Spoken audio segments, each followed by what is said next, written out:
côté du peuple qui vient s'intéresser aux préoccupations du peuple. N'oubliez pas que je suis chef de parti et je ne peux pas, moi, accepter l'injustice. C'est la raison pour laquelle je suis là, pour assister ces populations qui sont menacées de déguerpissement. Donc, on a donné une date, le 23 février. Je dis que cela est inacceptable. Des gens qui sont ici depuis des décennies, plus de 20 ans, qui ont construit, qui ont mis toutes leurs économies de toute leur vie dans ces maisons, et ces gens sont menacés de déguerpissement. J'interpelle le gouvernement, je lui demande d'être plus humain.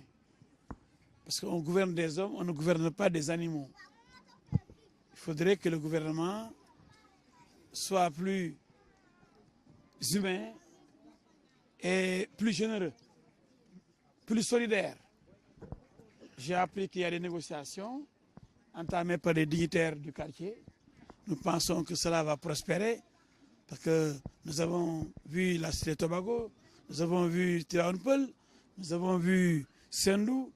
Il y a trop de démolitions ces temps-ci et cela n'est pas bon dans un pays.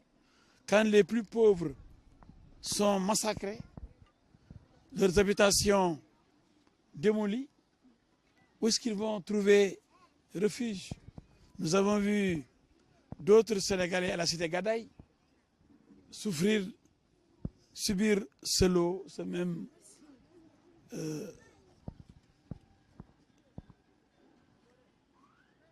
massacre. C'est une catastrophe.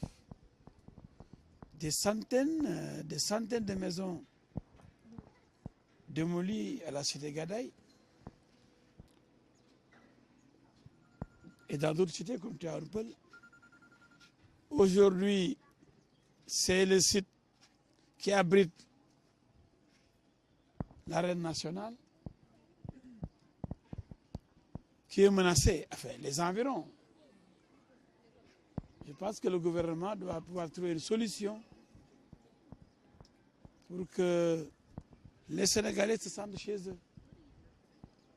Véritablement, ça commence maintenant à devenir préoccupant dans un pays où on laisse les gens s'installer. Plusieurs années après, on vient de dire que vous n'avez pas de papier. Mais vous savez qu'en banlieue, c'est comme ça. L'autre m'a dit que ce sont ceux qui ont les bras longs qui ont pu avoir des documents, des papiers, des baux, des titres fonciers. Mais les gens ont habité la banlieue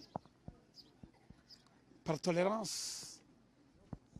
Ils se sont installés plusieurs années et ils régularisent leur situation. Donc, un gouvernement, il est fait pour gouverner, administrer et aider tous les citoyens. Mais un gouvernement n'a pas le droit de venir massacrer son peuple, mettre ces populations dans des situations précaires, dans un désarroi total. C'est pourquoi je lance un appel solennel au chef de l'État, à son gouvernement, aux autorités gouvernementales, pour plus de considération, d'attention, de solidarité et de générosité pour permettre à ces gens-là qui ne dérangent nullement l'arène nationale de rester avec leurs familles, leurs enfants qui vont à l'école, parce qu'ils sont des Sénégalais. Si on ne donne pas de toit, si on ne donne pas de terrain, mais qu'on les laisse là où ils sont au moins, là où ils sont depuis des décennies, depuis plus de 20 ans. Voilà tout ce que je demande. Voilà. Est-ce que aujourd'hui... Bon, ils m'ont dit qu'on va les mettre dehors sans être indemnisés, sans indemnisation. Mais cela est inhumain. Des gens qui, pour la plupart, travaillent au marché zinc, marché je ne sais où, marché syndical, qui n'ont pas de moyens. Si on veut les mettre dans la rue sans aucune indemnité, mais ça c'est criminel. C'est inhumain, c'est barbare. C'est sauvage à la limite. Et nous sommes des êtres humains, nous ne sommes pas des animaux. Les animaux n'ont pas besoin peut-être de maisons d'abri. Il y en a qui en ont besoin, certains animaux, même, qui sont bien traités. Mais les êtres humains, quand même,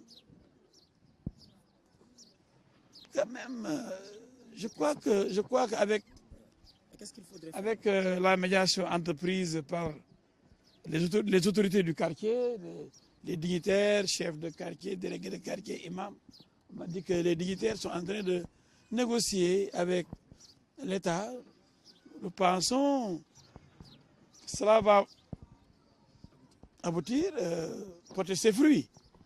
Parce qu'un État ne va pas fermer les yeux devant le désarroi de ses populations. Ça, c'est pas bon. Il nous faut un État plus humain, plus généreux, plus solidaire, plus respectueux des droits des citoyens.